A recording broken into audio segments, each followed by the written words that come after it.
focusing on individuals, we can lose sight of the importance of the corporate whole. But the Bible is very clear that God often works at the level of the whole body. And just as individuals can give ground to the enemy in their lives through sin, corporate bodies can too. If you see repeated patterns of sin in your church, or repeated splits, it might be as well to recognise that it may not just be to do with the people involved. We're not fighting flesh and blood. Now, without absolving individuals from the responsibility that they undoubtedly have in all that, it may well be that there is more going on than we realise, that there is a vulnerability in the particular church through sin in the past. Removing the enemy's influence and resisting his attacks is actually very straightforward, but generally we haven't been taught how to do it, so we don't. Freedom in Christ Setting Your Church Free process is outlined in Neil Anderson's book, Extreme Church Makeover. We can facilitate weekend retreats for church leadership teams to go through the process once they've implemented the basic discipleship course and been through that. If you want to understand a little bit more, have a look at this clip from our Making Fruitful Disciples DVD training series. On the surface it looked great, and when we joined it we were really pleased. It was a good worship band and everything seemed very good. But then once we joined the church and I had been asked if I would become the minister of the church, we began to hear the stories of what really went on underneath and to see the dynamics. I realized it was a very damaged church. So it became very obvious that the individuals were struggling in their Christian walk.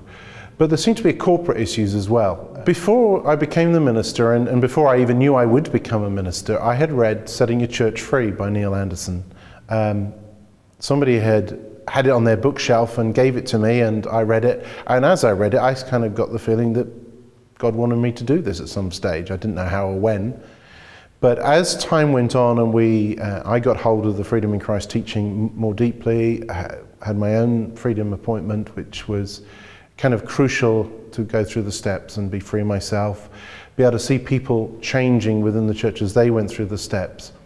The leadership, I think at that point, really realized that something significant was there, and when I put together a vision statement really for the church and something of a way forward, it involved stopping everything in the church for 7 weeks, trying to get all the leadership and all those involved in leadership, which were about 17 of us, to go through the steps with their spouses, and then go for a Setting Your Church Free day, which Steve very kindly came and hosted for us. I don't think I realized that as we went through this process of looking at our strengths and our weaknesses, looking at the good memories and the bad memories, looking at the corporate sin and looking at the ways that Satan attacks us, I don't think I really realized what was going to come out of that. I knew it was this letter that we were looking for, that Jesus would have written to us. And then when we had done that, we took it to the church meeting and we explained it to the church, what had come up and why it had come up, not in huge detail, but to explain this prayer action plan. And the church accepted it into the minutes and the record of the church and saying this is true about us.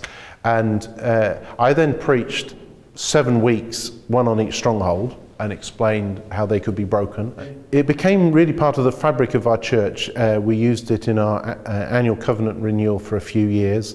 At the beginning we did the whole thing, and then we just used the affirmations.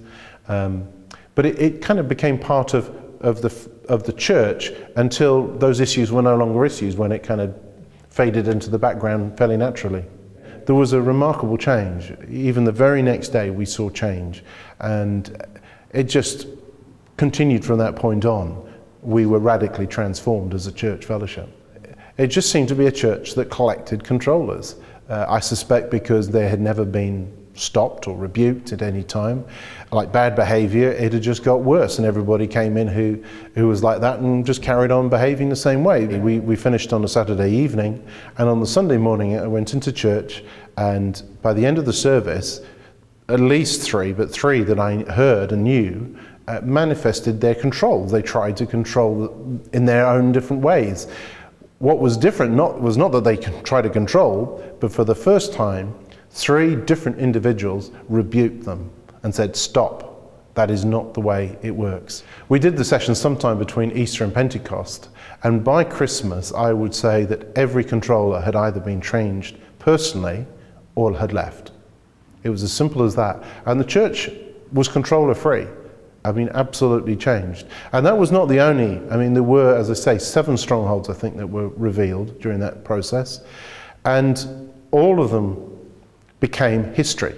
I would say everything changed. Church meetings changed incredibly. They had been really difficult. Many people didn't like to go to them at all, and so getting a quorum was a difficulty. I would say within really a very short space of having gone through setting your church free, our members' meetings became quite fun. In fact, it was quite normal for people to come out really quite, in pain from having laughed so much. I mean, hilarity became almost a part of it. Issues of contention were dealt with in a sensible way. There wasn't the arguing. People could say what they wanted. We saw much more participation. And I think most people really enjoyed coming to the members' meeting. I think it changed the praying of the church. I suppose one area it changed was there was enormous party spirit, real difficult sections of the church, not talking to others, not trusting others, and almost sort of unbelievable really. You wouldn't even imagine it being possible in a church that people could be such loggerheads with each other. And yet, that disappeared. If I was talking to a church leader about this process, certainly for those who are struggling in a church because there seems to be a history that repeats, splits in the church, the way things are dealt with are always dealt in the same way, sins that perhaps have been turned a blind eye to keep recurring, I would certainly say they should go through this process.